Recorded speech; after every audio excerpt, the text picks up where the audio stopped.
and that petroleum gets in the ground, all the oxygen's taken away. So all those aerobic bugs down there are going, ugh. Even though there's tons of food around them, they got nothing to breathe. So they can't do anything. So I give them something to breathe. And typically I don't give them oxygen. I keep it anaerobic. I give them something other than oxygen. I give them an analog to oxygen. So that they can breathe under anaerobic conditions without oxygen. Once they can breathe, they'll eat. It's just like cleaning up your room. You know, it's summertime. You got your ass sitting on the sofa. You're watching cartoons. You're not doing a damn thing. Your room's a mess. Mom's going off to work or something and says, hey, when I'm home, I want that place cleaned up. All right. You sit there. You keep making a mess. Because there's no additive. Nothing's been introduced. All of a sudden you hear that car pulling back into the driveway. That's introduced additive. And I just shot in some additive. What happens? You get your ass off that sofa and you start cleaning that room. Same thing here. We give it an additive. We give them the ability to do what Mother Nature made them ability to do. And so what happens is, like I said, $100 to dig up that stuff and go. I'm at about $10. You know, the customer is going to take about $10. The problem? Dig it up. Bada bing, bada boom. You're done. Pretty much. Mine, we're creating an environment, so it takes time. You need years. You know, 3 to 5 years. 3 to 5 years. Yeah. Well, it depends. We have one site in Lebanon. We injected in 2001. And as of last year, it's the only site known in the world. We just got notification of this about a month ago. It's the only site proven in the world, biologically, to take in PERT, PCE, to non-detect now for the last 3 years. Non-detect means no PERT. No detect. So what happened when it first started, they used the PCE to clean equipment. PCE is the same. Is that PERT? Is that 4 chloride atom thingy that the bugs breathe? This one. This on screen. Yeah, this guy. We had this. Yeah. In 2001, they had about 100,000 parts per billion. Oh. Meaning, if you had 1 billion white tennis balls in here, 100,000 of them were yellow. All right? So what happened is, over time, we injected in 2001, and as of now, none of these things. We've gone through all the different 15 contaminant years levels. 15 years later, there are no yellow balls of any of these guys in this room that a lab can detect. I guarantee you there's 5 or 10 of them in there. Yeah. But the lab can only detect so much. So That makes sense? That makes sense? Yeah. So economically, we're looking at the economics. The economics for this guy? Excavating or hogging a hall is 100 For this guy, tons plus all this. For this site in Lebanon, Yeah. all in, over the 15 years, he ended up paying about $65 a ton. If we were to take in that area, it was a 65 by 45 by 10. So, I'm sorry. Yeah, it's like, If he were to dig that up, if he were to dug that up, he wasn't going anywhere. It's the same facility the last 15 years. So he wasn't going anywhere. Had he dug that up in 2001, he would have had 2 or 3 years of monitoring to confirm that the groundwater stayed clean. And he would have probably spent $1 million. In reality, over 15 years, he spent less than $100,000. So but sometimes you don't have time. Sometimes you don't have time. Was he able to operate his business? We never interfered with his operating business. Pretty cool. Very cool. It's really cool. Yeah. And it's organic, you know? It's Mother Nature. It's kind of cool. Did you say 100,000 parts per billion, or did you say 100,000 parts per billion. PB. PPB. Now, actually, for water, that would actually be a mass measurement. So that would have been a soil measurement. If in the water, it's actually micrograms per liter. was this It's the same number, 100,000 micrograms per liter. Per liter means it's a water measurement. Yeah. Was this a water measurement or something? That was water measurement. That was in water. All right. So. Does that make any sense? Did I entertain you guys? I kept you away from him. So we have a good. We have a good overview of what cleanup can look like. The choices an owner of property can have, and then this bioremediation. So at this point, if you guys have questions or things you want to clarify, this is your moment. You've got about Go to the very first slide. Okay. the entrance side. We've got about 5-10 minutes of time left. You know, one of the neat things of what I do, one of my favorite things I've done in my lifetime, and what I try to do, and we're trying to build a whole new program doing this. This is a casino down in New Jersey. Unfortunately, now it's bankrupt. But this was a major, contaminated site in southern New Jersey. That was called a brownfield. And a brownfield property is what we do is you find adversely impacted properties, purchase them. You know, you go to the owner. He's looking at $100,000. Say he's got $1 million remediation debt, and the property's worth $1.5 million. Well, we would go to him and say, hey, we'll give you $250,000, and we'll absolve you from any liability on the cleanup. Just take, here's the money, run, go, buy. And then we would buy this property, and because we're cleaning it up ourselves, we don't have to mark things up. So the cost of remediation isn't as much as if it were, say, I'm doing it for you. And now I create this into a viable structure that can be occupied. Well, cities really like that. And what they'll do is, there's no taxes being generated on this property right now, if any, you know, minimal, if any.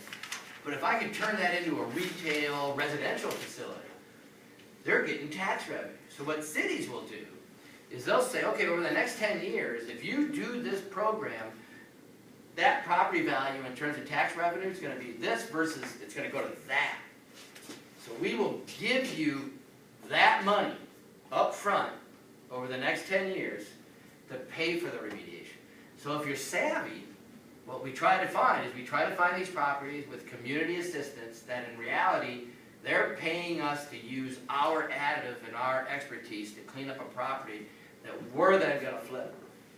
And our money is made on the value that the building was versus what we could sell it for.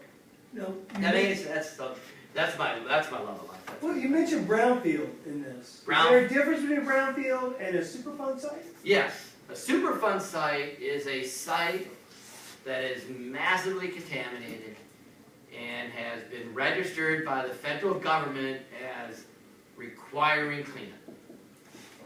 Doesn't mean it has to be redeveloped. It doesn't mean it has to be turned into something. It just means it has to be cleaned up. A Superfund site can turn into a brownfield. But a brownfield isn't necessarily a Superfund site. Does that make sense? Yeah, like a bug is an insect, but not all insects are bugs.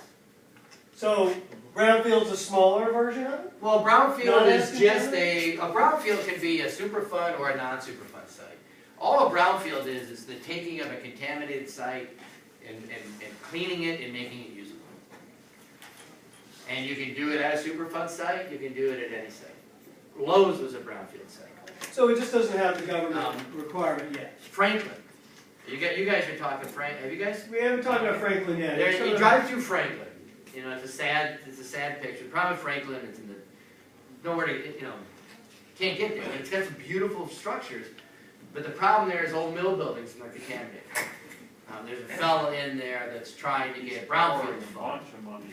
Well, him and the city are fighting because the city wants the money. The city and him are vying for the same government dollars. And so what's happening is the city is politically trying to impede his progress while the city does nothing because they're too busy fighting this guy and preventing him from doing something that would be good for the city because the city wants the money themselves, whether they would do anything good with it or not. I think history shows. Now the site that's in Franklin that's contaminated, that's a brownfield. That's a brown, not a Superfund, right? But a brownfield. Because it's not receiving government funding. Correct. So this. Or it's not listed on the federal official site mandating in time it has to be cleaned up. Now there's no. There were funds, but those funds are long gone. They are? Yeah, they're gone. So now it's a fight over getting funds. So there's no more tax revenue for that? Well, it goes, yeah, but it's really, really hard to get new sites going. So that contaminant that's there is cadmium? What is it? Where's that? In Franklin. Sorry. He's got, well, there's metals, lead, cadmium. He's got asbestos. Any of those old things have asbestos. But asbestos is easy. You know, asbestos is pretty inexpensive and easy. You know, depending. you know, depending on how bad. Like I did Osram, Sylvania, down in Danvers, Mass. We had asbestos, but we also had mercury. And mercury, it is incipient. Incipient means it'll go through anything. And we actually had to, one of the ideas was, can we scavenge? You know, can we take contaminated stuff and save non-contaminated stuff? And we found we really couldn't, because we drilled through cinder blocks and found that the mercury had impacted the cinder block about 3 inches in, on the internal surface throughout the entire building. Where did all this mercury come from? They made light bulbs, and light bulbs were made with mercury. And the section where the mercury was injected into the bulb, this is at the facility right on Willow in Manchester, still operating. Below it used to be, they moved in, it used to be the cafeteria. Excuse me, this is a Danvers, had the cafeteria. When I did my first inspection walkthrough, I was the bad guy, man. I came in, I got a suit and tie, or coat and tie, I'm doing an inspection. I didn't know, but this Danvers facility had just gotten slated for shutdown. Everything was being shipped to Mississauga, Ontario, Canada. And every one of those employees thinks I'm the guy partly responsible for all of this. I'm just walking through looking for contamination, you know? Oh my God, there are times it gets sketchy. So anyway, the guy's giving me the tour, we get to the lunchroom and he goes, and this is why the soup was so good. And he stands up, gets up on a table, and lifts up one of the ceiling tiles. And off comes, bing, bing, bing, bing, bing, bing, bing, bing. You know how mercury beads up? And we used to play with it in science. They used to throw it in front of us in science and let us sit there, and we talked about how it coalesced and how it break apart, how cool it was, and, you know, roll it in your hands. Lewis and Clark used to eat it when they got into the plane. I'm sorry, here we go. Yeah. When they got into the planes, they had so much buffalo meat, they got constipated. They would take Reed's bullets or something. Reed's, I can't remember. Something rushes something. It was a solid ball of mercury. And you just put it in, and the Mad Hatter went nuts because you used mercury for the felt on your hats. Mercury just makes you go insane. So here's all these people in Danvers, pregnant women, injecting mercury in the light bulb and then going downstairs eating really good soup. With mercury's descending upon Just dripping down in. But there's a lot of stuff out there. Yeah, so he's got asbestos and metals and some petroleum hydrocarbons. It's not that bad. The big thing out there is money. Right. And the old adage on brownfields jobs, and it's kind of a crude term, is if you're trying to make money doing this, don't polish a turd. There's a lot of properties that are beautiful properties, but they're not in a location that's going to be anything. Location, location, location. You know, so. But anyway, so that's what I do for a living. I hope it's of some interest. Oh, I'm thinking about on the board, you wrote Yeah. surplus report? What is that? Surplus, this is the official name for the Superfund law, it's compensation. Comprehensive environmental, regulatory, Liability. Compensation and Liability Act. Together we get. This is abbreviation for the law for Superfund, this federal list that says you have to clean up. We give you so much funding, whatever, to clean up by this time. Because then you have RCRA.